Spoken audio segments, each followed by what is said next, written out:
Buenas tardes, amados hermanos. Buenas noches. Continuamos con el libro del Evangelio de Lucas con mi hermanito Agustín Afonso. Veíamos la semana pasada como en las dos clases anteriores, como primeramente Jesús predecía su muerte en Lucas 9, desde el 43 hasta el verso 45, y luego el día martes observábamos cómo Jesucristo hablaba acerca con sus discípulos y ellos comenzaron a tener una pequeña discusión de quién iba a ser el más importante, ¿no? Desde el 46 al 50. Entonces, bueno, vamos a refrescar un poco estos versículos. Vamos a leer desde el 43. Dice la palabra: el asombro se apoderó de la gente al ver la majestuosa demostración del poder de Dios. Sabemos que venía de sanar a ese muchacho endemoniado. Luego Jesús va a anunciar, importante hermanos, por segunda vez su muerte. Sabíamos que en el verso 21, capítulo 9, les está diciendo que va a pasar eso. Luego va a la transfiguración, y la conversación que hay entre Elías y Moisés y Jesús es acerca de lo que va a ocurrir, acerca de su partida. Luego viene y lo vuelve a nombrar en el versículo 23. Y según el 45, los discípulos de Cristo no sabían o no entendían lo que pasaba con eso de que Jesús tenía que morir. No entendían plenamente lo que estaba en manos, lo que estaba en la mente del Señor, el propósito y la voluntad de Dios, que era entregar su vida a causa de la humanidad. Eso los discípulos en ese entonces escucharon el mensaje, pero quizás no lo comprendieron. Hay un pequeño enseñanza con eso, que los profetas del Antiguo Testamento hablaron cosas que no sabían lo que estaban diciendo, y era palabra de Dios. Inclusive el profeta Isaías anuncia el capítulo 53 sin saber de quién y cuándo y el momento y quién era ese Mesías que estaba hablando en el 53. Dice el 46, 9:46 de Lucas. Entonces los discípulos comenzaron a discutir entre ellos acerca de quién era el más importante. Entonces,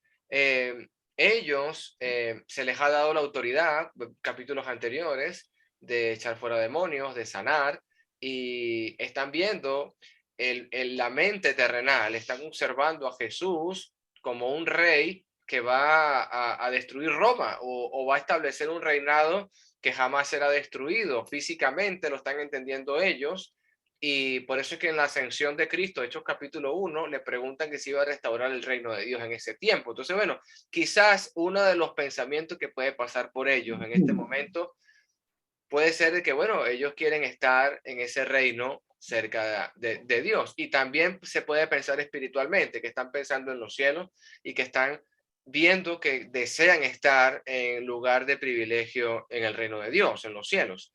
Versículo 47, pero Jesús conocía lo que ellos estaban pensando, así que trajo a un niño y los puso a su lado. Y luego les dijo: todo el que me recibe de mi parte, a un niño pequeño como este me recibe a mí, y todo el que me recibe a mí, también recibe al Padre, quien me vio. El más insignificante entre ustedes es el más importante. Lo que representa un niño en una conversación como temas de un reino, de naciones, de ser un embajador.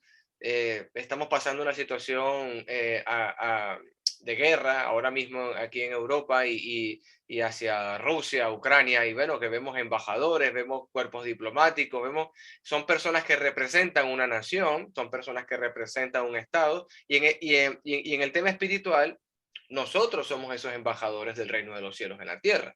Entonces, eh, el tema es que no podemos esperar tener autoridad como los gobernantes de este siglo, porque los gobernantes de este siglo se enseñorean del pueblo y lo oprimen.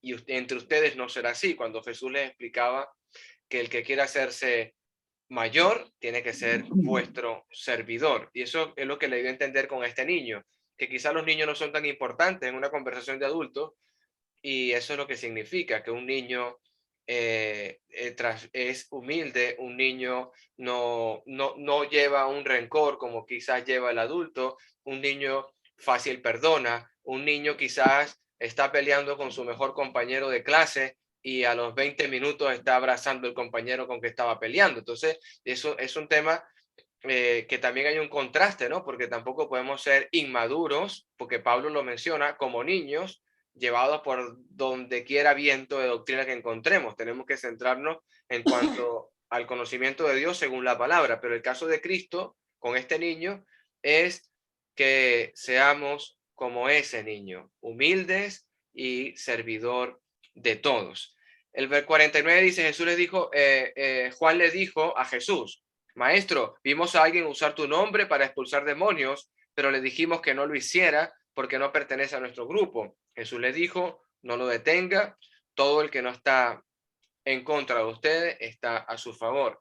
Hay que entender bien esta palabra porque no es que a todas las personas que escuchemos nosotros hoy en día hablar de Jesús es que está muy bien que lo están haciendo, porque vuelvo a citar lo que decía Pablo, que no seamos niños ignorantes llevados por donde viento de doctrina que veamos. Hay que ver si la palabra es de Dios, si los límites los estableció Dios según la escritura. Eso sí es palabra de Dios y allí si hablan de Dios está muy bien, porque el mismísimo Cristo en el Sermón del Monte ya estudiado le dedicó un momento acerca de que hay personas que están profetizando, echando fuera demonios, haciendo sanaciones y milagros, y Jesús les dice que no las conoce. Y el tema es que no las conoce porque ellos no hacen la voluntad del Padre que está en los cielos. Entonces hay que hacer la voluntad de Dios que está en los cielos, hay que obedecer a los mandamientos de Dios. Si amamos a Dios, guardamos sus mandamientos. Dios les bendiga, hermanitos, Dios les guarde. Continuamos, hermano Agustín. Amén. Amén. Ok, hermanos, gracias, hermano, por ese resumen bien completo. Gracias. Dios me lo bendiga, hermano. Bienvenidos todos. Buenas tardes. Ok, entonces vamos a continuar. Si tienen algún otro comentario que quieran hacer, alguna pregunta sobre lo que hemos visto hasta ahora, algo que les haya quedado o algo que aportar, lo pueden hacer ahora, o si no, continuamos con la clase de hoy, que es del versículo 51 en adelante, del capítulo 9 de Lucas. ¿Algo que decir? ¿No? Ok. ¿Quién puede leer el versículo 51 al versículo 56 del capítulo 9 de Lucas? Para continuar con este estudio. Leo. Lea, hermana. Leo. Cuando se cumplió el tiempo en que él había de ser recibido arriba, afirmó su rostro para ir a Jerusalén y envió mensajeros delante de él, los cuales fueron y entraron en una aldea de los samaritanos para hacerle preparativos, mas no le recibieron porque su aspecto era como de ir a Jerusalén. Viendo esto, sus discípulos, Jacobo y Juan, dijeron, Señor, ¿quieres que mandemos que descienda fuego del cielo como hizo Elías y los consuma?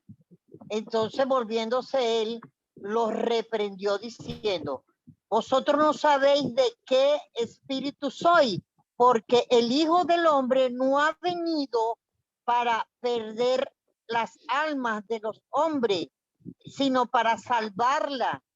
Y fueron a otra aldea. Y fueron a otra aldea. Correcto, hermano. Ok, ¿qué es lo primero que vemos en esta narración, en esta historia que nos deja Lucas acá en este capítulo? ¿Qué es lo primero que ven? ¿Qué es lo primero que podemos observar? Que se preparó. Fíjese los primeros versículos, el primer versículo. Cuando se cumplió el tiempo en que había de ser recibido arriba. Estuvimos viendo la semana pasada el estudio evangelístico que se estuvo enviando a muchas personas, que se llamaba El Plan Eterno de Dios. No sé si lo llegaron a recibir, si lo llegaron a ver. El hermano Roberto hizo el último estudio muy bueno. Muchas gracias, hermano. Fue muy bueno ese último estudio, esa última lección. Fue como la conclusión para sellar con la guinda. Pues. Ok, El caso es que Dios no hace las cosas por casualidad. Dios planifica todas las cosas que le va a hacer, y todas las cosas que Dios hace tienen su tiempo. Había el tiempo en que Jesucristo tenía que nacer, y también hubo el tiempo, el momento exacto en el que Jesucristo tenía que padecer por nosotros. Aquí cuando vemos en Lucas capítulo 9, versículo 51, dice, cuando se cumplió el tiempo en que él había de ser recibido arriba. Y cuando habla de cumplir el tiempo, significa que llegó el momento en que él tenía que cumplir con lo que le correspondía en el mundo, porque para eso vino al mundo, a morir por cada uno de nosotros, lo que él tenía que hacer por nosotros. Dice, tenía que ser recibido arriba. Yo escuché comentarios, algunos comentarios, leí algunos comentarios o comentaristas que decían que no necesariamente significaba que ya él iba a morir. Y ciertamente no es que iba a morir inmediatamente. Se dice que él viajó a Jerusalén, viajó a Judea. Él estuvo en Judea, no llegó a Jerusalén, él llegó a Judea. Estuvo como 3 o 4 meses antes de padecer, antes de que fuera crucificado. O sea, pero él de allá no salió más. Cuando él, de aquí en adelante, cuando él viaja hacia Judea, ya él no vuelve a donde él había salido, que era la región de Galilea, sino que él se permanece siempre en Judea hasta que llega a Jerusalén, hace su entrada triunfal, y ahí es cuando empieza a suceder todas las cosas que sucedieron. Ahora, cuando se cumple el tiempo es establecido por Dios. Sabemos, nosotros vivimos siempre limitados por el tiempo. Siempre tenemos el tiempo de las cosas. Salomón hablaba de que todo tiene su tiempo bajo el sol. Todo tiene su tiempo, para nosotros todo tiene su tiempo, todo tiene su momento, y para Dios todo tenía su momento, todo tenía que cumplirse. Si vemos en el caso de la promesa que Dios le había hecho a Abraham, en el capítulo 21, cuando Dios manda a llamar a Abraham, o llama a Abraham, ¿verdad? Y le dice que salga de su tierra y de su parentela y vaya a una tierra que le mostraré, y le dice, yo haré de ti una nación grande. Pero la esposa de Abraham, que era Sarai o Sara, después Dios le pone el nombre de Sara, era estéril. Cuando se cumple el momento, ya cuando Abraham sale de su tierra, ya cuando está de viaje a la tierra que Dios le iba a mostrar, ya Sara era una mujer anciana, era estéril, pero Dios tenía que cumplir la promesa que le había hecho a Abraham, y la promesa era que de él haría una nación grande, pero que no sería la heredad de alguien que no fuera de su esposa, porque él también quiso ayudar a Dios, o ellos quisieron ayudar a Dios, buscando descendencia de una esclava, y conocemos esa historia de la esclava. Pero Dios le dijo, no, de tu esposa tendrás descendencia.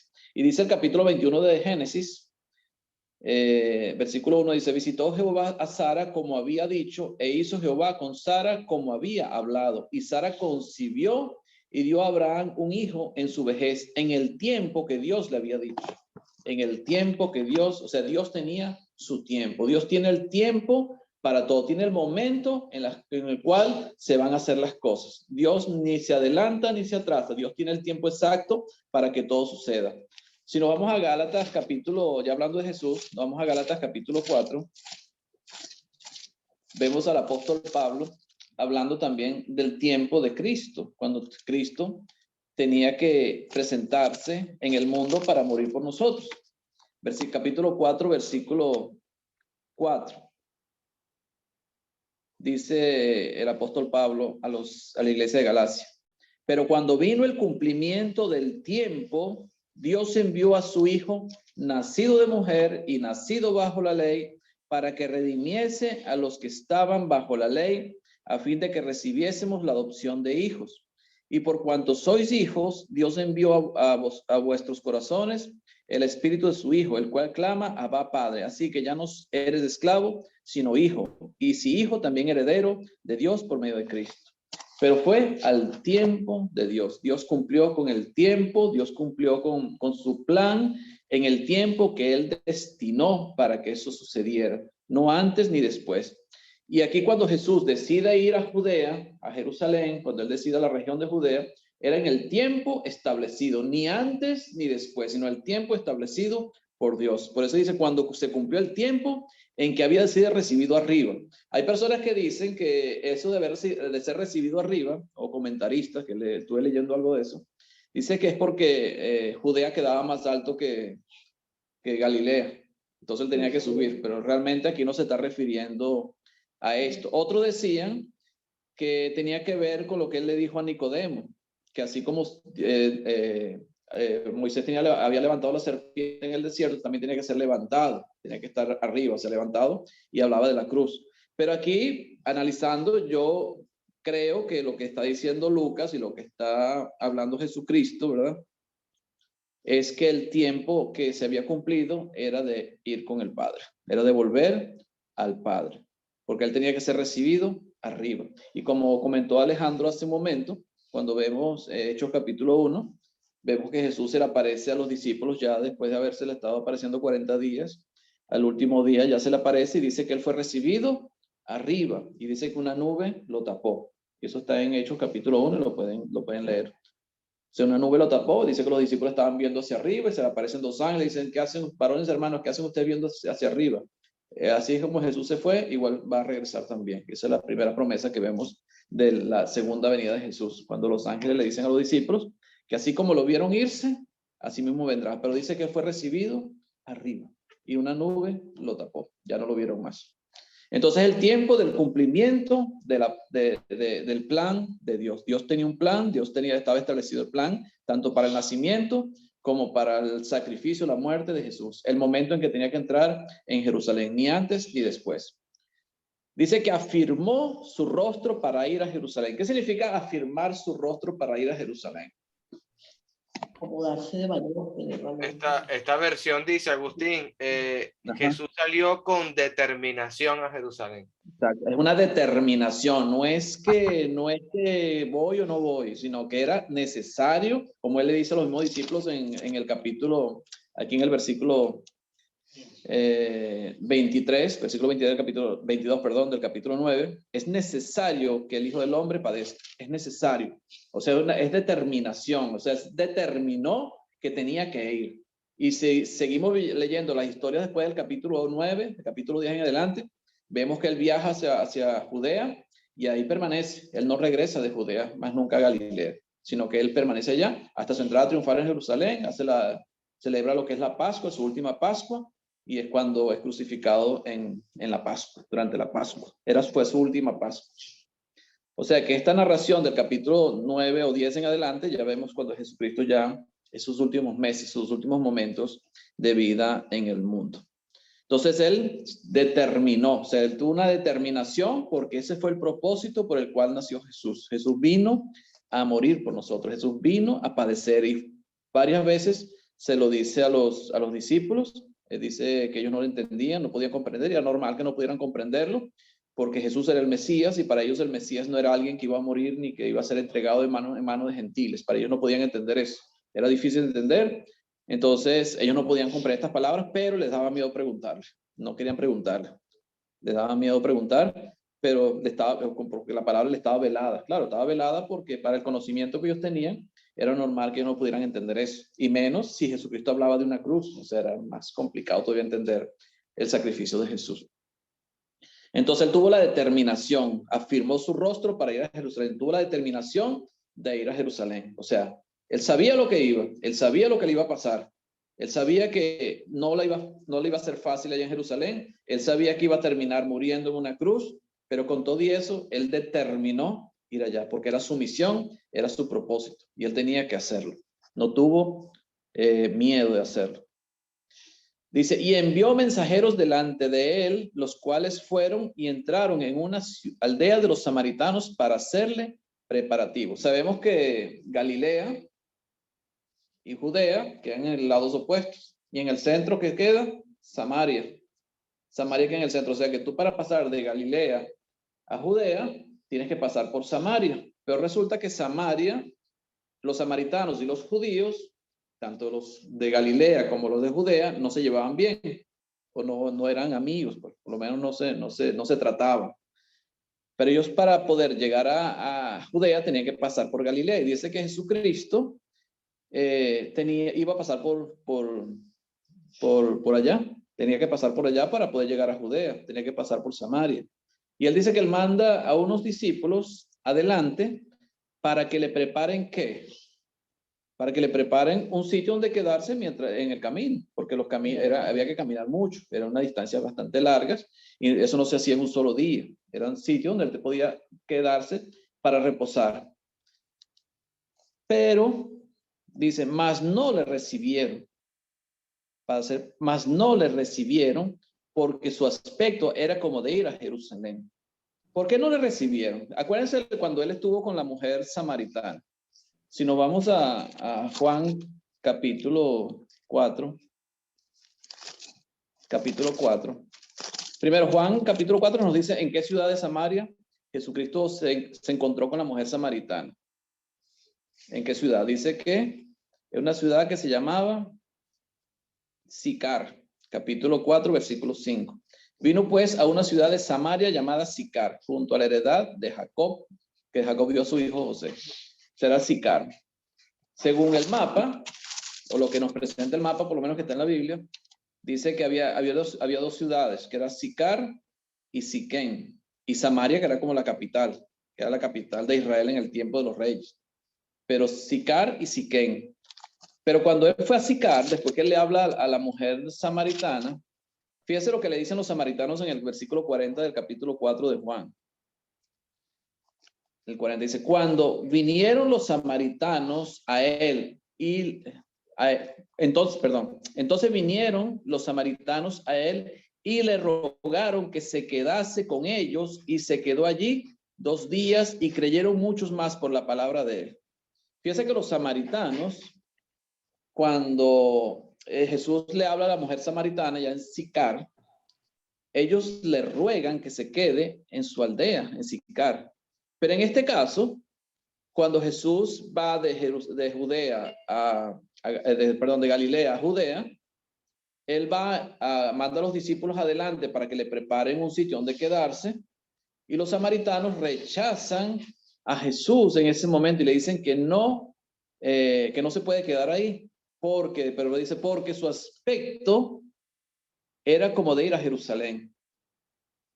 O sea, la diferencia entre la mujer samaritana y este momento de Jesús, ¿cuál es? ¿Por qué los samaritanos, cuando la mujer samaritana le pidieron a Jesús que se quedara, y ahora cuando Jesús pide a los samaritanos que lo reciban porque iba a Jerusalén, no lo quieren recibir?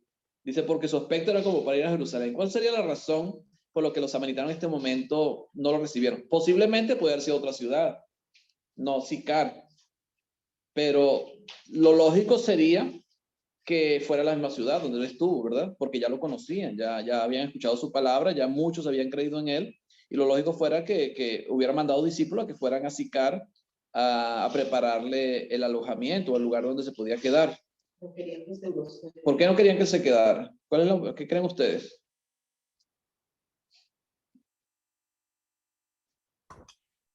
Bueno, Agustín, no sé, quizá lo que tú estás contando, que no, los samaritanos y judíos no se llevaban, y ellos sabían que era de paso que iba a estar Jesús allí, nada más.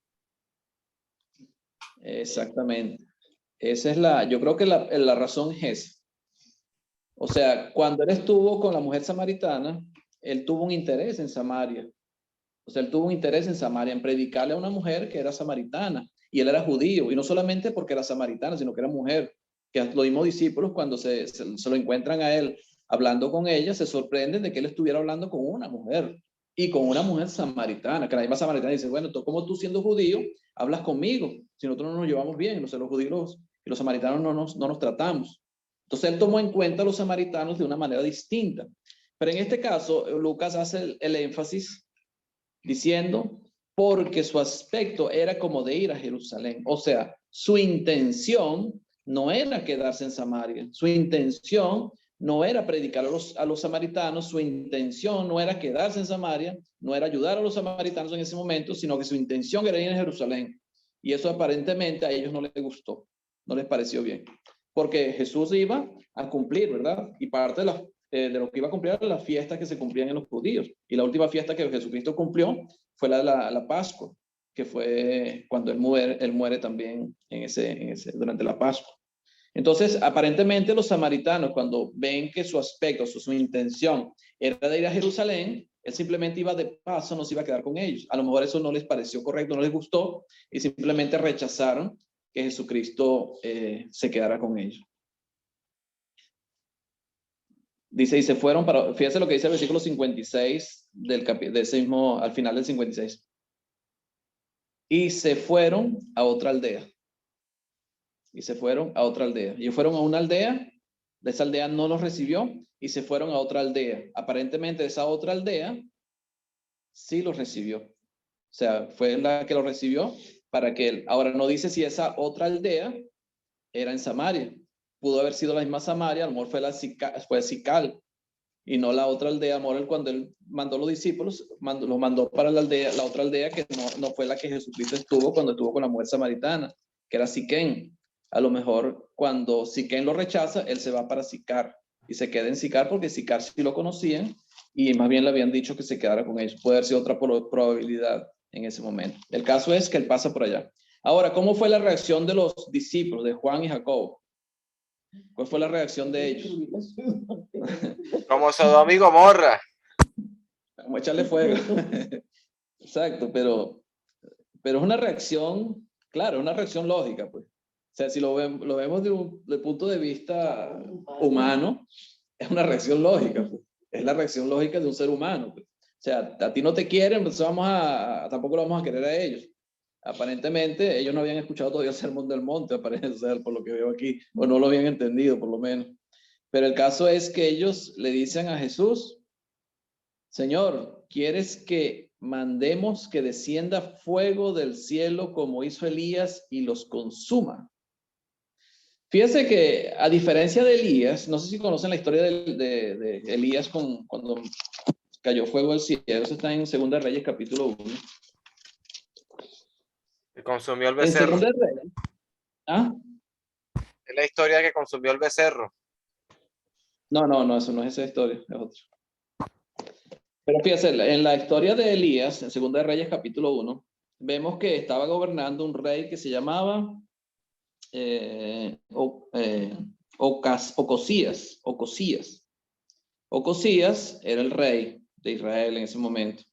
Dice que él se cayó por una ventana, según el capítulo 1, versículo 2, cayó por una ventana y estaba muy enfermo, estaba en una cama y él quería sanarse. Pero él manda a buscar ayuda, no con el Dios verdadero, sino con dioses paganos, con dioses falsos. Y Dios de eso, claro, no le gusta, pues que estén buscando dioses falsos, que era lo que hacían los reyes de Israel normalmente.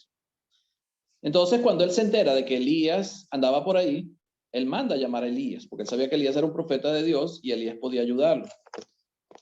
En el versículo 9, podemos leerlo, dice, luego envió a él un capitán de 50 con sus 50. Fíjese, el rey manda a buscar a Elías, pero le manda un capitán con 50 hombres. Dice, luego envió a él un capitán de 50 con sus 50, el cual subió a donde él estaba, y he aquí que él estaba sentado en la cumbre del monte. Y el capitán le dijo, varón de Dios, el rey ha dicho que desciendas. Y Elías respondió y dijo al capitán de 50, si yo soy varón de Dios, descienda fuego del cielo y consúmate con tus 50. Y descendió fuego del cielo que lo consumió a él y a sus 50. Y sucedió 2 veces, la tercera vez el capitán que envió el rey se humilló ante Elías y no sucedió. El caso es que, fíjese lo que dice Elías. Elías dice, si yo soy varón de Dios, o sea, porque el rey estaba reconociendo que Elías era varón de Dios. Si yo soy varón de Dios, entonces que descienda fuego. Elías no ordenó que descendiera el fuego.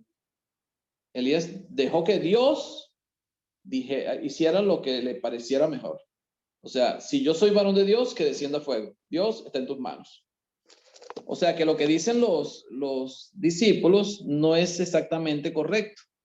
Porque ellos dicen, ¿cómo hizo Elías? Que descienda fuego de Elías, del cielo, como hizo Elías. Elías no hizo que descendiera fuego del cielo. O sea, ellos no tenían el poder, o no deberían tener el poder de hacer descender fuego del cielo para quemar a esa gente de Samaria. sino que eso tenía que quedar en las manos de Dios. O sea, entonces ellos no estaban comprendiendo realmente las escrituras. Nosotros no podemos hacer las cosas por nuestra propia voluntad o por nuestro propio poder, que aparentemente es lo que le sucedía a ellos cuando trataban de echar demonios fuera. Y por eso Jesús le dice que esta clase de demonios solamente sale con oración y ayuno. O sea, déjalo en las manos de Dios. Dios es el que puede hacer la obra. Cuando tú oras es porque Dios es el que va a hacer la obra, no tú. Ustedes no pueden hacer nada sin, como decía Jesús, o sea, apartados de mí no pueden hacer nada. O sea, siempre el poder está en Dios, no en nosotros. Y el poder siempre está en Dios. Y Elías reconocía que el poder estaba en Dios. Y decía, si yo realmente soy varón de Dios, entonces que descienda fuego y los consuma a todos ustedes. Entonces aquí los discípulos querían hacer proezas. Y la proeza era que cayera fuego y consumiera ese pueblo de Samaria porque no había recibido a Jesús. Y fíjese cómo le contesta Jesús. Entonces volviéndose él, los reprendió diciendo, vosotros no sabéis de qué espíritu sois. ¿Qué significa eso? ¿Qué significa eso de que ustedes no saben de qué espíritu son? Cuando él habla de espíritu, ¿de qué está hablando?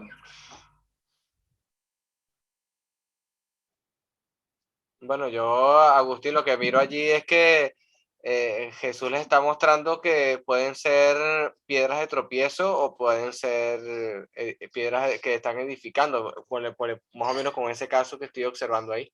O sea, que pueden ser utilizados mal o pueden ser utilizados bien, como Pedro en alguna vez fue utilizado por Satanás para impedir que Cristo fuera a Jerusalén, por ejemplo.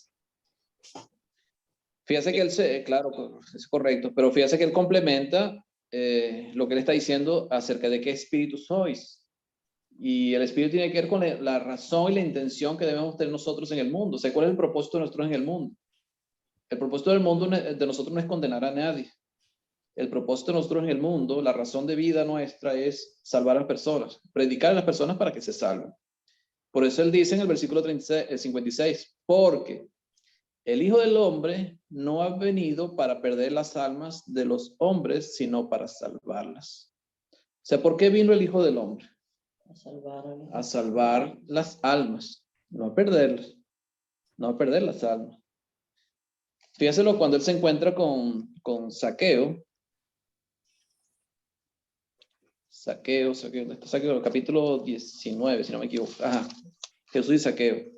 En la historia de Zaqueo, en el capítulo 19 de Lucas, que lo vamos a ver en un futuro próximo, dice el versículo 10, porque el Hijo del Hombre vino a buscar y a salvar lo que se había perdido. Zaqueo 19, 10. ¿A qué vino el Hijo del Hombre? A salvar y a buscar lo que se había perdido. ¿Qué se había perdido? Nosotros. Vino a salvarnos a nosotros. Dime, Alejandro.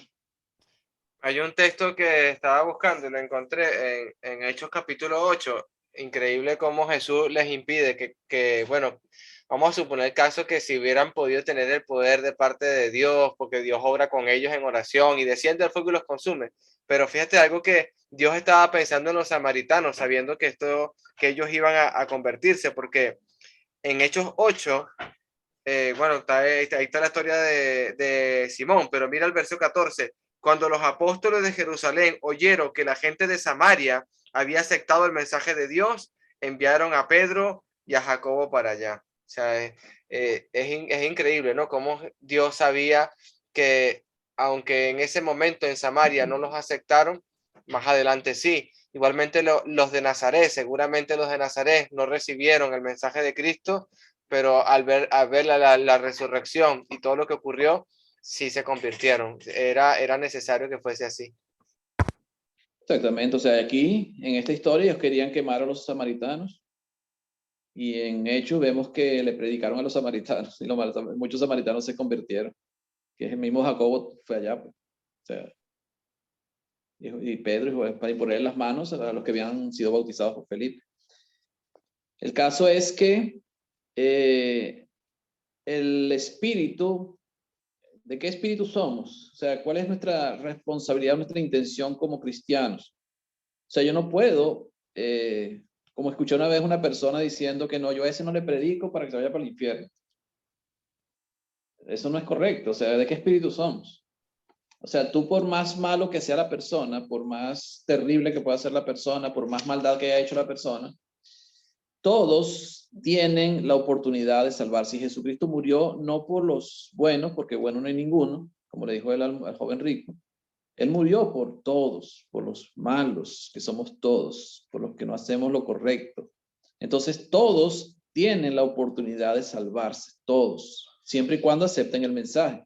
Y nuestra responsabilidad, como la misma responsabilidad que tenían los discípulos y el entrenamiento que Jesús le estuvo dando por casi 3 años, o 3 años más o menos hasta estas alturas, era de que ellos tenían que entender que ellos tenían que quedar al frente de un ministerio que era de la predicación de la palabra, predicación del evangelio.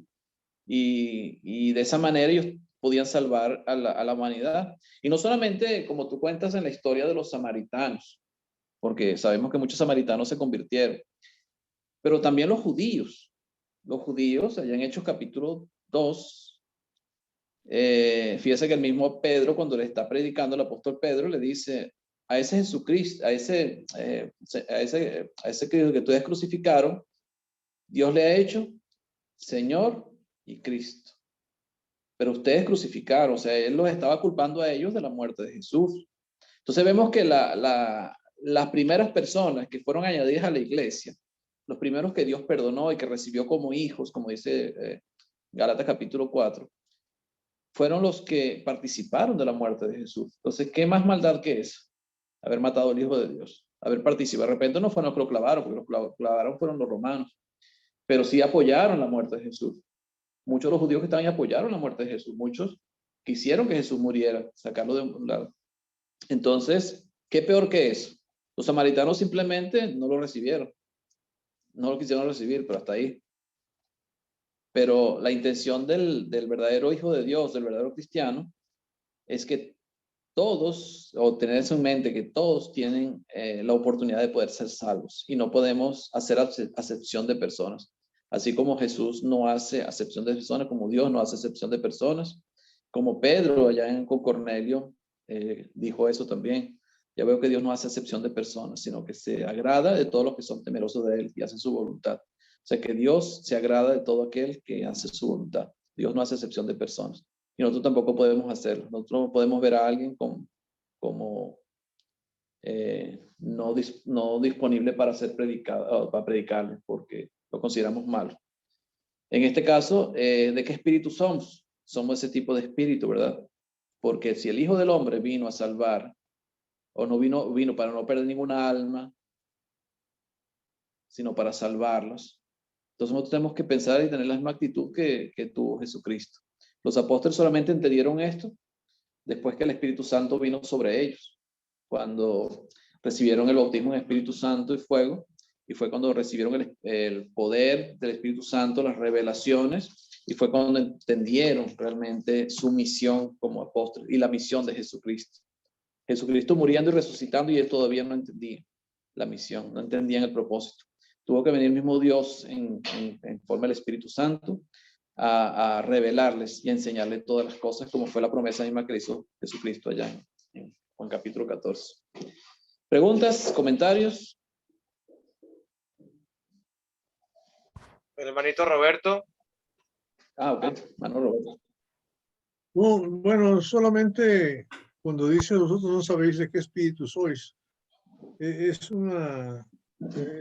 algo retórico lo que está diciendo, como diciendo, no se dan cuenta de quién es el que les está guiando, ¿no? Que son los discípulos de Cristo. Primero de Juan, capítulo 3, dice,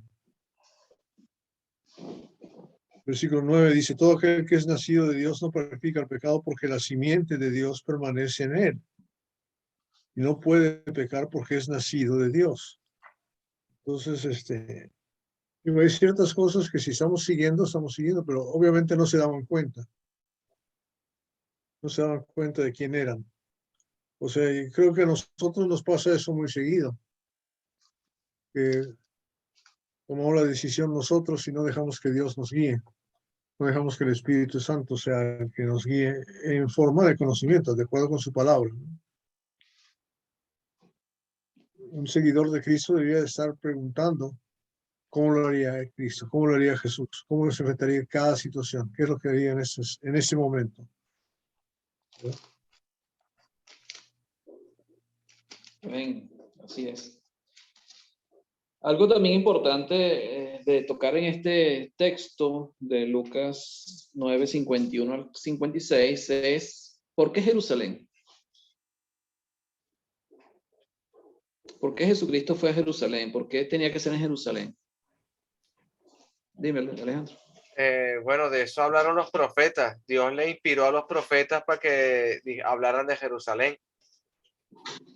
Fíjese Lucas capítulo 13, que también vamos a llegar allá en los próximos días.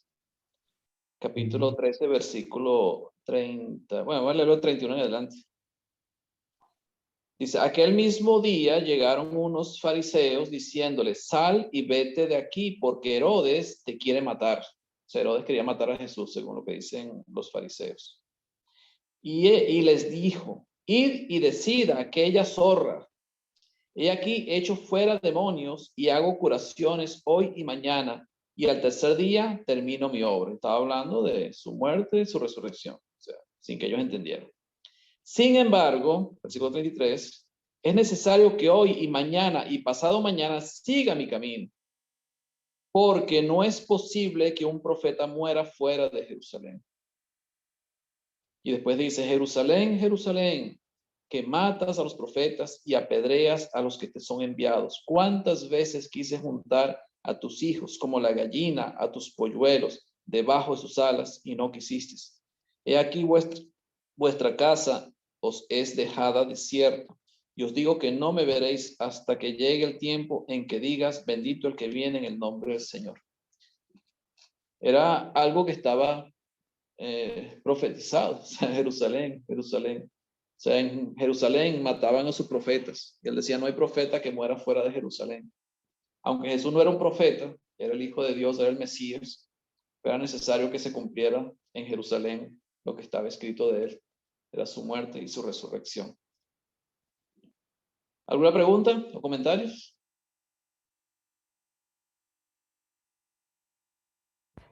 Todo claro, hermanito Agustín. ¿Algo más que añadir? No, ¿qué horas son? Te Tenemos tiempo. quedan 5 minutos, varón. Hasta 10. No, 10, porque lo que viene 57 al 62, hay mucho que hablar también. Fíjate que yendo ellos, uno le dijo, o sea, yendo ellos en el camino, se iban al camino ¿dónde? Iban a pasar por Samaria, iban a Judea, iban a ir a entrar a Judea, y uno le dice en el camino, Señor, te seguiré a donde quiera que vayas. Este que le dijo, Señor, te seguiré a donde quiera que vayas, no era cualquier seguidor de Jesús. Fíjese lo que dice Mateo capítulo 8, versículo 18. ¿Quién era este hombre? Mateo capítulo 8, versículo 18. Dice, viéndose Jesús rodeado de mucha gente, mandó pasar al otro lado. Y vino un escriba y le dijo, era un escriba, y le dijo, maestro, te seguiré a donde quiera que vayas. Era un escriba. ¿Quién eran los escribas? Eran judíos, ¿verdad? Que se dedicaban a escribir, transcribir lo que era la ley, las partes de los mandamientos de Dios, lo que eran las profecías, de los que conocedores de la ley. Y fíjese que él era seguido también por escribas, personas que eran, vamos a decirlo, eran admirados por la sociedad, porque no cualquiera podía ser un escriba o un fariseo. Eran personas vamos a decir, de alto rango dentro de la sociedad religiosa de la época. Y en este caso era un escriba, el que le dijo al Señor, te seguiré a donde quiera que vayas. Y a pesar de que era escriba, de que conocía la ley, conocía las profecías, conocía Isaías capítulo 53, conocía el Salmo 22, le dice esto a Jesús, te seguiré donde quiera que vayas. ¿Y Jesús iba a dónde? A Jerusalén. Iba a Judea, a Jerusalén, a cumplir lo que de él estaba escrito. Y Jesús tenía que morir en esa cruz. Si este hombre hubiera sabido lo que Jesús iba a hacer en Jerusalén, lo que iba a hacer en Judea, yo creo que él no le hubiera dicho esto a Jesús: te seguiré a donde quiera que vayas. Por eso uno tiene que estar dispuesto a enfrentar los riesgos que significa ser cristiano, aunque sea morir. Aunque sea morir. Y eso lo demostraron los mismos discípulos después. Pedro en la cárcel, durmiendo tranquilo, rodeado de guardias, sabiendo que al otro día lo iban a matar. O sea, era dispuestos a morir, dispuesto a dar su vida. Pablo lo demostró muchas veces, dispuesto a entregar su vida por la predicación del evangelio. Aquí no creo en este momento, cuando ellos van a Jerusalén, cuando van a Judea, no creo que estuvieran dispuestos todavía, porque no entendían todavía la razón, ni los apóstoles, ni los otros que lo estaban siguiendo, entre ellos este escriba, que fue el que le dijo: te seguiré donde quiera que vayas. O sea, hay que tener cuidado muchas veces con las palabras que decimos, porque tenemos que entender realmente cuál es la razón del camino que estamos siguiendo, y cuál es el propósito de ese camino que estamos siguiendo, y hacia dónde estamos yendo, y qué es lo que nos puede pasar en ese camino para cumplir el propósito que Dios nos ha dado, o la razón por la que estamos acá y que tenemos que cumplir.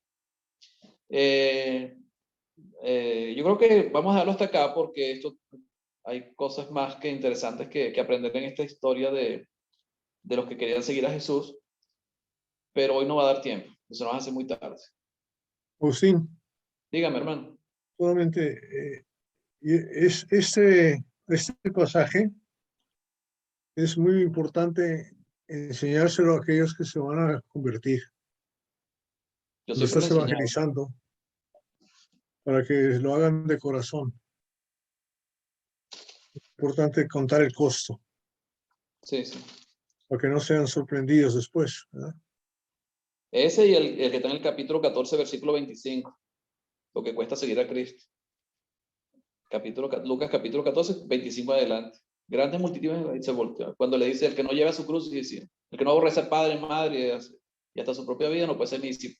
O sea, esos son los que uno siempre predica para hablar sobre el costo de ser cristiano.